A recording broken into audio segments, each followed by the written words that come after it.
दोस्तों नमस्कार।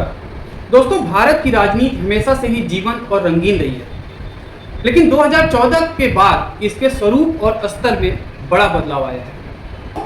आज हम आपको बताएंगे कि 2014 से पहले राजनीति कैसी थी और 2014 के बाद कैसे यह बदल गई, इसमें क्या बदलाव आए और सबसे बड़ी बात कि राजनीतिक संवाद की जो भाषा है वो इतनी आक्रामक कैसे हो गई। तो चलिए शुरू करते हैं राजनीति में आए इस बदलाव की समीक्षा। इस समीक्षा के माध्यम से मैं आपको बताऊंगा कि राजनीति में 2014 के बाद क्या बदलाव आए हैं। दोस्तों 2014 से पहले की जो राजनीति की अगर हम बात करें तो उस समय आज़ादी के बाद दशकों में भारतीय राजनीति का जो मुख्य आधार था वह विचारधारा और नीतियां थी। विचारधारा और नीतियों के बल पे चुनाव होते थे। दोस्तों कांग्रेस पार्टी हम सभी जानते हैं कि लंबे समय तक हावी रही। इंदिरा गांधी ने गरीबी हटाओ जैसे नारों से जनता का भरोसा जीता और सत्ता पर काबिज हुई। वहीं समाजवादी और वामपंथी पार्टियां समानता और संघर्ष की राजनीति करती रही। 1980 और 90 के दशक में धीरे धीरे भारतीय राजनीति में नए प्रयोग प्रारंभ होने शुरू हुए। दोस्तों हम सभी जानते हैं कि मंडल आयोग की सिफारिशें 1990 के दशक में ही लागू हुई, जिससे जातिगत समीकरणों की राजनीति बढ़ी। दूसरी तरफ राम मंदिर आंदोलन ने धार्मिक पहचान और हिंदुत्व को राजनीति का एक बड़ा मुद्दा बनाया और इसको राजनीति के केंद्र में लाया गया। 1990 के बाद शुरू हुआ गठबंधन युग। इस युग में केंद्र की राजनीति में कोई एक दल अपने बूते सरकार नहीं बना पाता था या बना सकता था। ऐसे में सरकारें कई छोटे छोटे क्षेत्रीय दलों के समर्थन से बनती और बिगड़ती रही। यानी राजनीति का मतलब था समझौता, सहयोग और सामंजस्य। समझौता, सहयोग और सामंजस्य के बल पे 90 के दौर की राजनीति थी। इस दौर में प्रधानमंत्री चाहे अटल बिहारी वाजपेयी रहे हों या मनमोहन सिंह रहे हों, उनके संवाद का जो तरीका था वह अपेक्षाकृत संतुलित और संयमित रहता था। जो बहसें होती थी वो नीति और विकास पर होती थी। एक दूसरे के नीति पर सवाल उठाए जाते थे। देश के विकास की बात होती थी। विपक्ष और सत्ता पक्ष में तीखी बहस उस समय भी होती थी, लेकिन भाषा में मर्यादा और आदर का भाव हमेशा बना रहता था। व्यक्तिगत कटुता इतनी नहीं होती थी। आप देखते हैं जब अटल बिहारी वाजपेयी जी प्रधानमंत्री थे तो काफी उनके भाषण हम सभी सुनते हैं, कड़े होते थे लेकिन अच्छे, सुनने में अच्छे लगते थे। ऐसे शब्द नहीं इस्तेमाल किए जाते थे कि अगर कोई सामने आ जाए तो उससे आंख तक न मिलाया जा सके।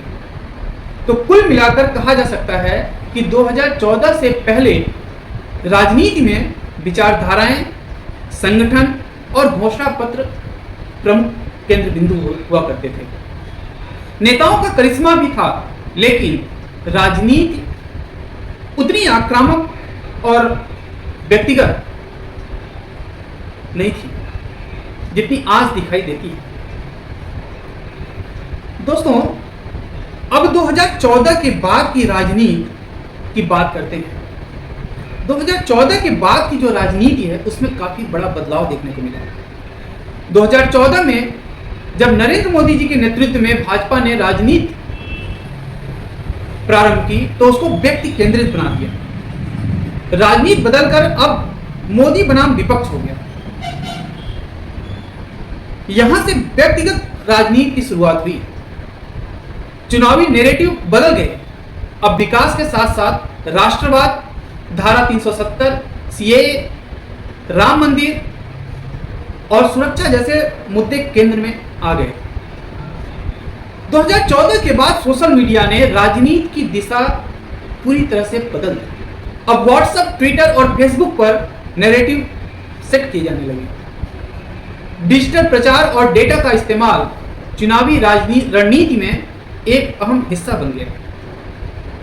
चुनाव का खर्च, रैलियों का पैमाना और प्रचार का स्तर अब 2014 के पहले की तुलना में कहीं भव्य और हाईटेक हो गया। 2014 के पहले जो शासन शैली हुआ करती थी वह गठबंधन सरकारें और समझौते के हिसाब से हुआ करती थी।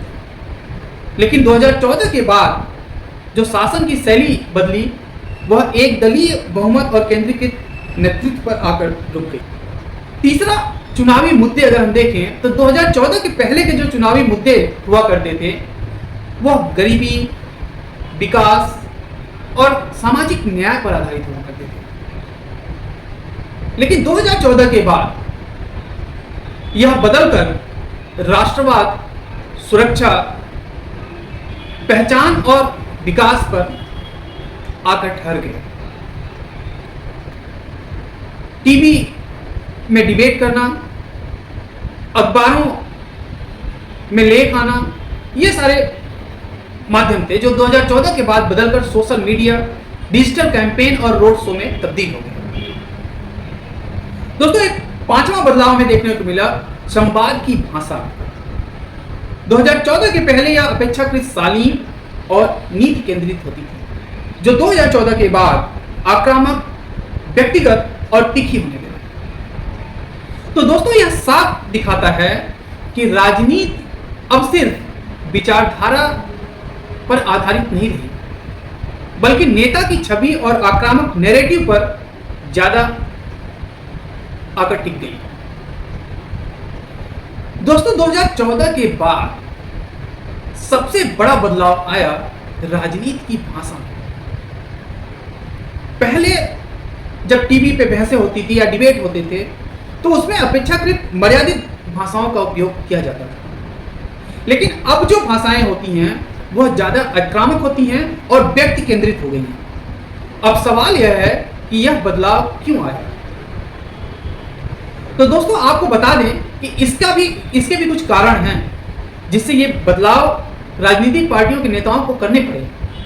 दोस्तों, अब जो प्रचार का माध्यम है वो सोशल मीडिया का इतना दबाव है कि सोशल मीडिया पर हमेशा उस माध्यम सोशल मीडिया के माध्यम से चुनाव के नैरेटिव सेट होते हैं। 24/7 टीवी पर ब्रेकिंग चलाई जाती है। व्यक्ति केंद्रित राजनीति, लगातार चुनावी माहौल और इसी के साथ ध्रुवीकरण और पहचान की राजनीति, युवाओं की पसंद, ऐसे कारण हैं जिन्होंने डिबेट में भाषाओं की मर्यादाओं को बदल दिया। तो दोस्तों, 2014 से पहले राजनीति सहमति आधारित और गठबंधन केंद्रित विचारात्मक थी। संवाद मर्यादित और शालीन होते थे। लेकिन 2014 में मोदी सरकार बनने के बाद राजनीति व्यक्ति केंद्रित, डिजिटल और आक्रामक हो चुकी है। अब पार्टियां सोचती हैं कि वो जितना आक्रामक तरीके से अपनी बातों को रखेंगी उसका ज्यादा पब्लिक पे प्रभाव पड़ेगा। अब बहसों में विचारों से ज्यादा व्यक्तिगत हमले और नारेबाजी हावी हो रही है। तो दोस्तों, यह थी हमारी समीक्षा कि 2014 से पहले और उसके बाद भारत की राजनीति कैसे बदली। आपके हिसाब से राजनीति की भाषा में यह बदलाव देश के लिए सही है या गलत? हमें कमेंट करके अपनी राय जरूर बताइएगा। और हाँ, अगर हमारी वीडियो अच्छी लगे तो इसको लाइक और शेयर जरूर करिएगा।